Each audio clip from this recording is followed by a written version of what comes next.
Hello guys, कैसे हैं आप सब। ये है रिसोर्सेस एंड डेवलपमेंट चैप्टर का पार्ट 2। अगर आपने पार्ट 1 नहीं देखा है तो पहले आप पार्ट 1 देख लीजिए, उसके बाद आप पार्ट 2 देखिएगा। सबकी लिंक आपको कमेंट बॉक्स में मिल जाएगी। हमने पूरा चैप्टर 12 मिनट में फिनिश कर दिया है, कोई भी चीज़ नहीं छूटा है, तो आप लोग वीडियो को एंड तक देखते रहिए। रिसोर्स प्लानिंग की वो है evolving a planning structure with appropriate technology, skill and institutional setup. तो दोस्तों जिसका मतलब है, उसका मतलब है कि देखो, जो हम रिसोर्स प्लानिंग कर रहे हैं उसके लिए एक अप्रोप्रिएट टेक्नोलॉजी मतलब उपयुक्त एक टेक्नोलॉजी चाहिए, स्किल चाहिए, कौशल चाहिए उसके लिए, एंड इंस्टीट्यूशनल सेटअप, संस्थागत सेटअप चाहिए। इन्वॉल्विंग मतलब एक संरचना, एक योजना तैयार करना, एक प्लान को तैयार करना, एक स्ट्रक्चर बनाना। तो हमने ये जाना कि रिसोर्स प्लानिंग आखिर की कैसे जाती है, उसमें क्या क्या पॉइंट्स आखिर होते हैं। इसके बाद हमारा है लैंड यूटिलाइजेशन, लैंड की खपत कैसे होती है। तो इसको 5 चीज़ों में डिवाइड किया गया है लैंड यूटिलाइजेशन को। पहला है फॉरेस्ट, दूसरा है land not available for cultivation, तीसरा है अदर कल्टीवेटेड लैंड, फैलो लैंड्स, नेट सोन एरिया। तो जो हमारा फॉरेस्ट है वो भी लैंड यूटिलाइजेशन यूटिलाइज कर रहा है। सेकेंड पॉइंट है land not available for cultivation. क्यों, अब क्यों लैंड जो है नॉट अवेलेबल है कल्टीवेशन के लिए, तो इसको 2 चीज़ों में कहा गया है। एक तो है बैरन हो गया है, मतलब बंजर ज़मीन, और एक तो वेस्ट लैंड, वो वेस्ट लैंड हो गया है, इसलिए वो कल्टीवेटेड न उसमें फर्टिलिटी रह गई है, न मॉइस्चर रह गया है, न ह्यूमस रह गया है, न ऑर्गेनिक मैटर रह गया है, तो बैरन हो गया है, वेस्ट लैंड उसे कहा जाता है, इसलिए वो लैंड कल्टीवेशन के लिए सूटेबल नहीं है।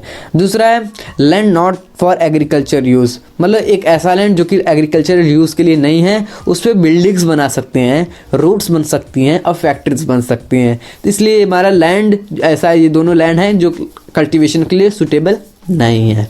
अब फिर उसके बाद पढ़ेंगे अदर अनकल्टिवेटेड लैंड।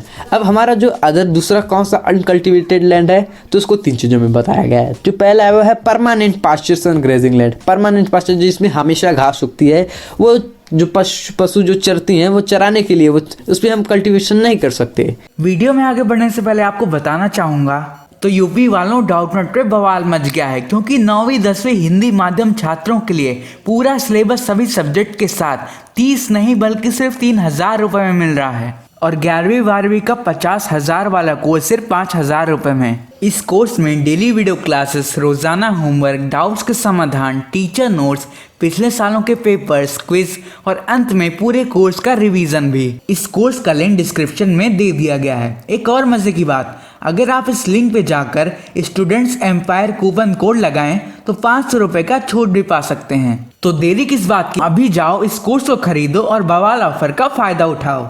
और दूसरा है culturable wasteland left uncultivated for more than 5 agricultural years. मतलब कोई भी खेत है उस पर कल्चर हो रही है, मतलब खेती हो रही है, और 5-6 साल ऐसे छोड़ दिया जाए तो उसको कहते हैं कल्चरेबल वेस्टलैंड। वो कल्चरेबल है लेकिन वो वेस्टलैंड है। यही कहा गया कि left uncultivated for more then, या फिर 5 साल से अधिक उस खेत को अगर छोड़ दिया जाए तो कल्चरेबल वेस्टलैंड कहलाता है।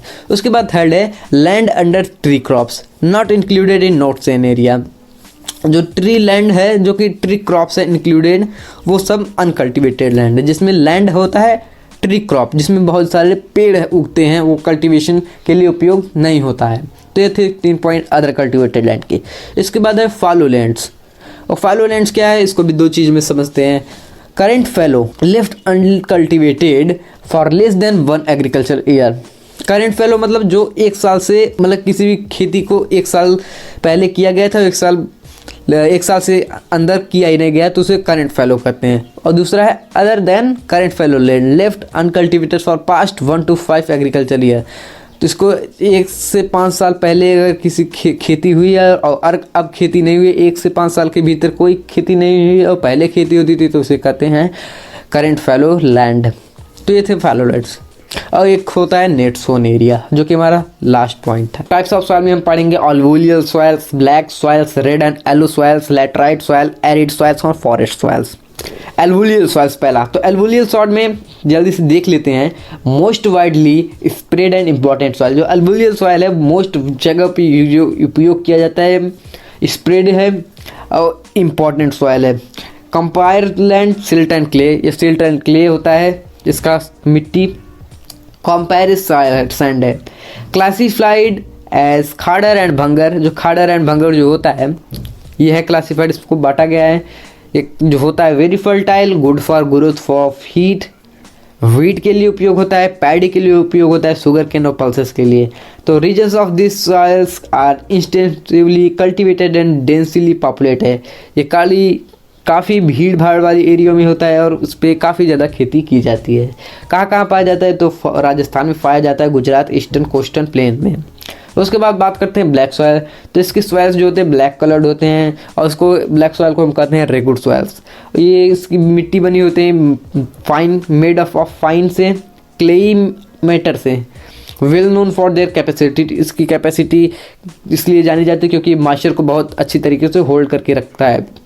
आइडियल फॉर ग्रोविंग कॉटन, इस पर कॉटन बहुत अच्छी तरीके से उगता है। Ideal for growing cotton and known as black cotton soil, और उसको ब्लैक कॉटन सॉयल भी कहा जाता है। दीज आर स्टिकी, ये चिपकू हो जाते हैं जब गीले होते हैं। व्हेन डेवलप डीप क्रैक्स, एक बहुत दरार पड़ जाती है। When hot and can be work when titled, ये ज़मीन गर्म हो जाती है जब कड़ाके की धूप पड़ती है तो ये इसमें एक डीप क्रैक्स पड़ जाते हैं, दरारें पड़ जाती हैं। कहाँ पाया जाता है, तो फाइन प्लेट्यू ऑफ महाराष्ट्र में, मालवा में, मध्य प्रदेश में, सौराष्ट्र में और छत्तीसगढ़ में पाया जाता है। अब बात करते हैं रेड और yellow soil.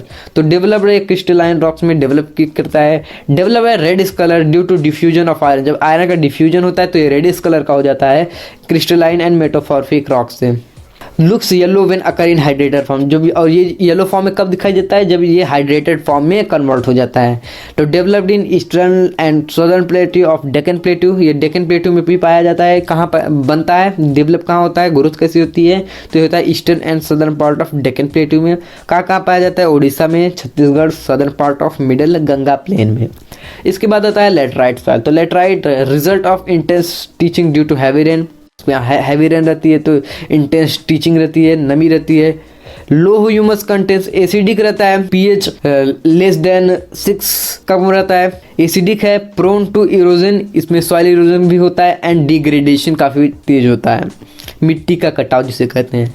Suitable for cultivation of adequate doses of manures and fertilizers, ये कल्टीवेशन किसके लिए है, मैन्यूर्स एंड फर्टिलाइजर्स के लिए। इस पे कल्टीवेशन काफ़ी अच्छी तरीके से, क्योंकि इस पे adequate doses of manures and fertilizers है।